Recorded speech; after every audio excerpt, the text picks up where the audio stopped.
निवेदन है, अमावस्या के दिन शाम के समय प्रदोष काल में नदी के तट पर जाओ, कुएं के तट पर जाओ, बावड़ी पर, तालाब पर, कहीं पर भी जाकर दिया जरूर जलाओ। नदी तालाब बावड़ी नहीं हो तो पीपल के पेड़ के नीचे, बेलपत्री के पेड़ के नीचे या बट के पेड़ के नीचे जलाओ। और शाम के समय जब प्रदोष का काल हो, शाम का समय हो, सूर्यास्त का समय हो, भगवान आर्यमा स्वामी पूर्वजों को लेने, पितरों को लेने आए, तब आप एक दिया घी का जला देंगे दक्षिण की ओर मुख कर कर, तो वो कुछ वर हो सकता है। अगली श्राद्ध से पहले बाबा आपको घर, मकान, जमीन, जायदाद, संपदा सबका दे। कृपा, उस पर विश्वास रखिए, भरोसा। तब तो लोग गाते हैं जय जय पितर जी। आप दिल से, मन से, नहीं है ना कुछ देने के लिए, आप ब्राह्मण को भोजन कराने का भी नहीं है, आप गाय को नहीं दे सकते, कम से कम शाम को दिया तो लगा सकते हो, थोड़ा सा कंडा जलाकर घी शक्कर तो छोड़ सकते हो, थोड़ा सा भोग लगा सकते हो। श्राद्ध पक्ष में किया गया दान, श्राद्ध पक्ष में किया गया पुण्य, ये हजारों लोग जो लगे हुए हैं आजीवन भोजन भंडारे के सदस्य बन रहे हैं, श्राद्ध पक्ष में 1 रुपया भी अगर आप दान कर रहे हो, पुण्य कर रहे हो, सत्कर्म कर रहे हो, आपके द्वारा दिया गया धन अगर ब्राह्मण भोजन कर रहे हैं, भंडारे में लग रहा है, गौ माता में लग रहा, मंदिर में लग रहा है, जीवन की सार्थकता है तुम्हारी कि बाबा तुम पर कृपा करा हुआ है। ये उसकी उदाहरण, उसकी करो। नहीं कुछ आपके पास में, थोड़ा करो पर करो जरूर, थोड़ा करो, करो जरूर।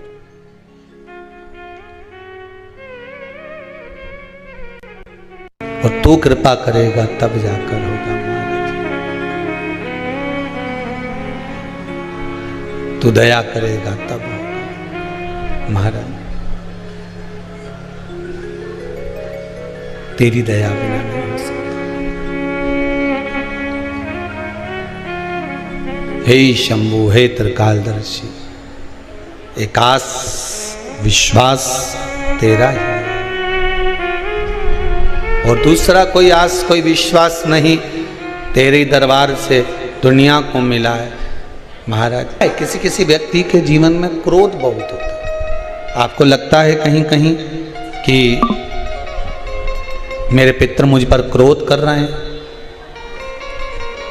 आपको कभी कभी लगे कि मेरे ऊपर पितरों का पितृ दोष लगा हुआ है, या पितरों का श्राप लगा हुआ है, या हमारे यहाँ पर लोग अधोगति में ज़्यादा मर जाते हैं, हमारे यहाँ ये काम ज़्यादा हो जाता है, तो निवेदन है, श्राद्ध पक्ष चल रहा है, प्रयास करिएगा, एक चावल की कटोरी में, कटोरी के अंदर थोड़ा सा चावल रख लीजिए कच्चा, उस चावल की कटोरी में एक बेलपत्र, थोड़ी सी दुर्वा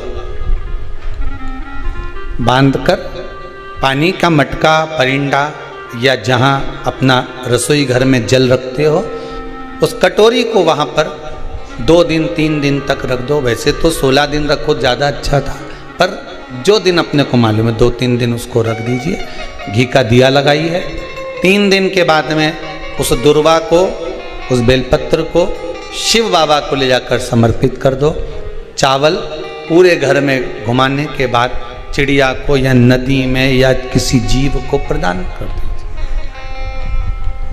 महाराज, पितृदोष के निवारण का सुंदर तरीका,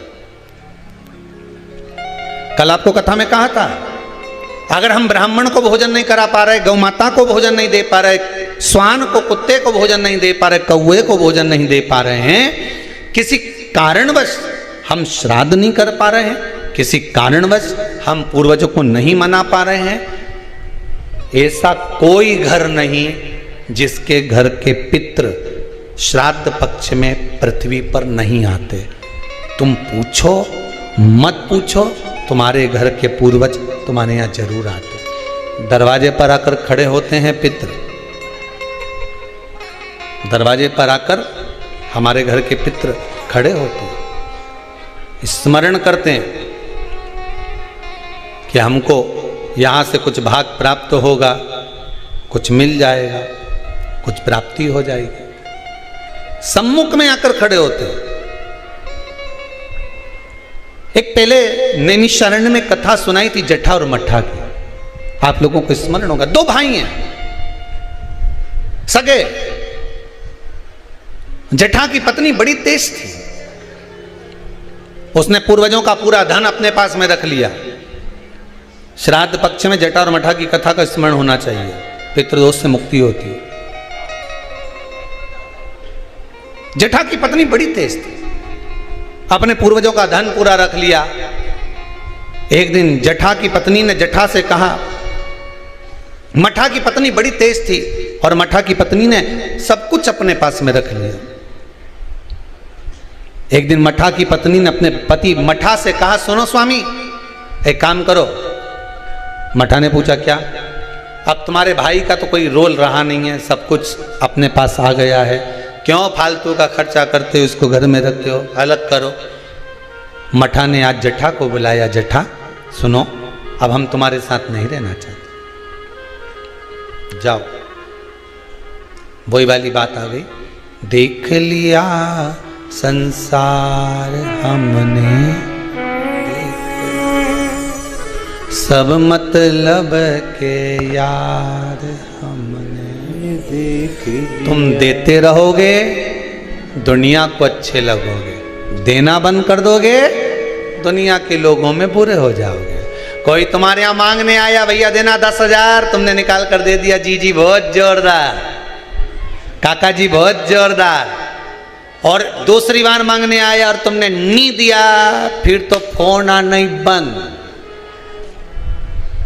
सब मतलब के यार हमने देख लिया, देख लिया, कौन पूछे। मठा ने हटा दिया जटा को, जटा चले गया। जटा ने कहा, भैया कुछ प्रॉपर्टी का हिस्सा तो दो। काय की प्रॉपर्टी? तूने माँ बाप की सेवा करी? भैया सेवा तो मैंने ही करी ना, कौन ने करी? दो भाई का हिस्सा तो होना चाहिए, नहीं दिया, धक्का मार कर निकाल दिया। एक बात अपनी जिंदगी में याद रखना, जमीन और जायदाद दुनिया के लोग, रिश्तेदार आपकी कब्जा कर कर रख सकते हैं, दुनिया के लोग आपका धन चुरा सकते हैं, दुनिया के लोग तुम्हारी दौलत चुरा सकते हैं, पर तुम्हारा भाग्य नहीं चुरा सकते। उस पर विश्वास रखना, उस पर विश्वास रखना, उस पर भरोसा रखना। ले ले जमीन, ले ले तो कितना लेगा, कितनी रजिस्ट्री कराएगा, कितना पैसा इकट्ठा करेगा, कर ले, ले जा। भाग्य ले जा सकता है, किस्मत ले जा सकता है? नहीं। उस पर विश्वास रखना कि ये ले गया, ले जान दो, पर तू है ना मेरे साथ। बहुत क्या करेगा ये? रख लिया मठा ने, जटा को नहीं दिया। जटा की पत्नी रोती हुई कहती है, स्वामी चलो। छोटा सा झोपड़ा, 2 आम का पेड़ था, एक आम के पेड़ से एक आम का पेड़ पे एक बांस बांधा, उसके दूसरी 2 लकड़ियां लगा के उस आम के बीच में दोनों झोपड़ा बनाकर रहने लगे। पितृपक्ष आ गया, श्राद्ध आ गया। मठा की पत्नी ने बोला, सुनो, हमारे रिश्तेदार तो हमारे आना ही छोड़ दिए। रिश्तेदार आना कब छोड़ते हैं? जब तुम्हारे भीतर अहंकार बहुत बढ़ जाता। जरा जरा सी बात में मैंने वो प्रॉपर्टी खरीद ली, मैंने हाथ का ब्रेसलेट खरीद लिया, महारा छोरा तो इतना कमाए, महारा तो दुकान ऐसी चले। रिश्तेदार तुम्हारा बखान सुनने थोड़ी ना आए, रिश्तेदार तो तुमसे मिलने के लिए आए।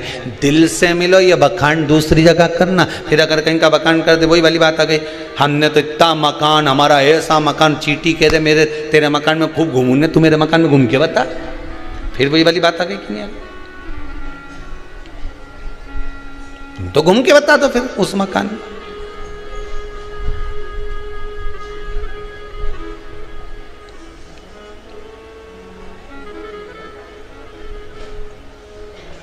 घूमो जितना घूमो।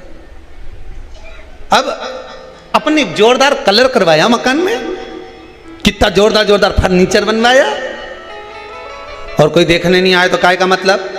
एक काम करो, तुम्हारे पिताजी का श्राद्ध आ रहा है, तुम्हारे दादाजी का श्राद्ध आ रहा है, श्राद्ध पक्ष आ रहे हैं 16 दिन श्राद्ध के। एक दिन ऐसा कर लो, सारे रिश्तेदारों को बुला लो श्राद्ध में, पंडित जी के भी बुला लो। और सुनो, अपन श्राद्ध करते हैं, सारा रिश्तेदार आएगा तो अपना मकान देख के तो जाएगा। श्राद्ध करा, ठीक है, खीर बनवाई, पूड़ी बनवाई, सब बनवाया।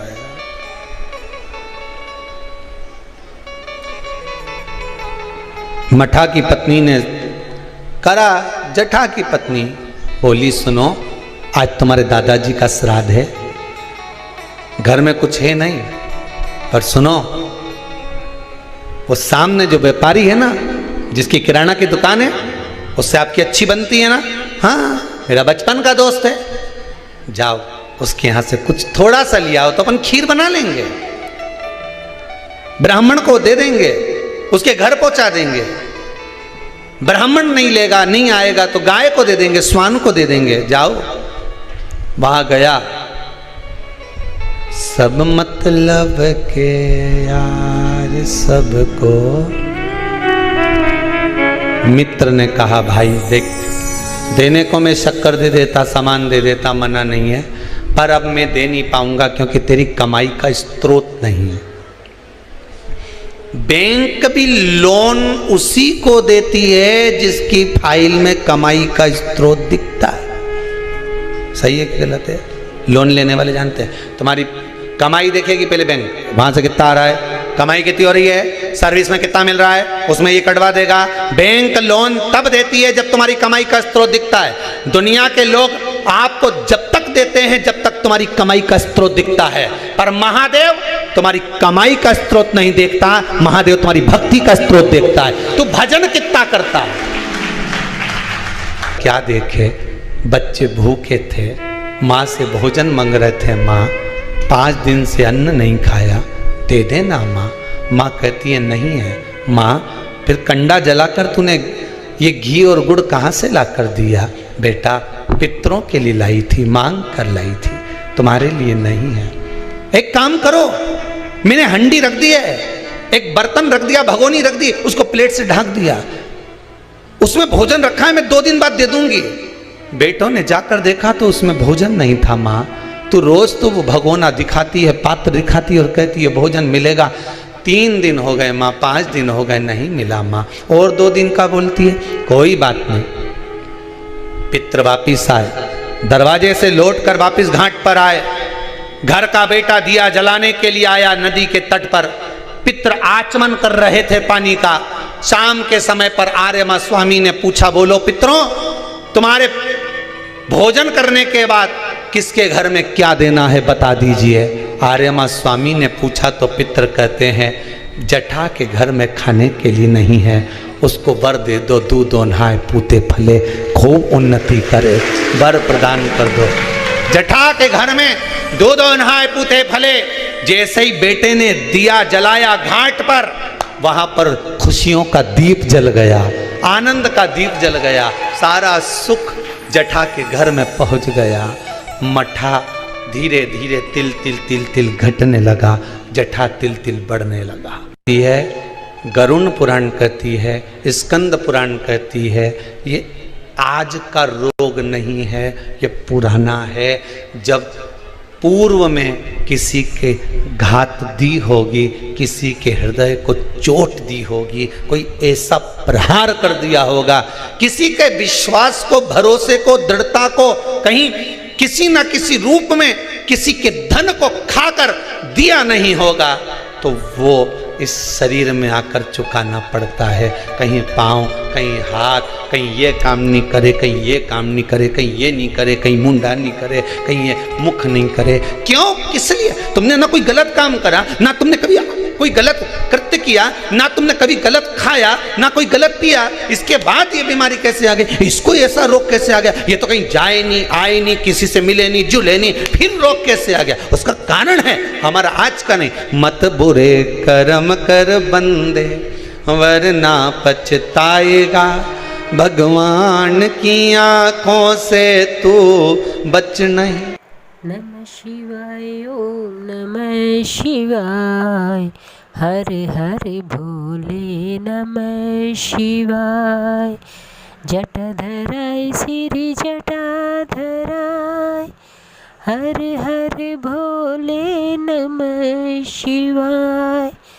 नमः शिवाय ओम नमः शिवाय, हर हर भोले नमः शिवाय।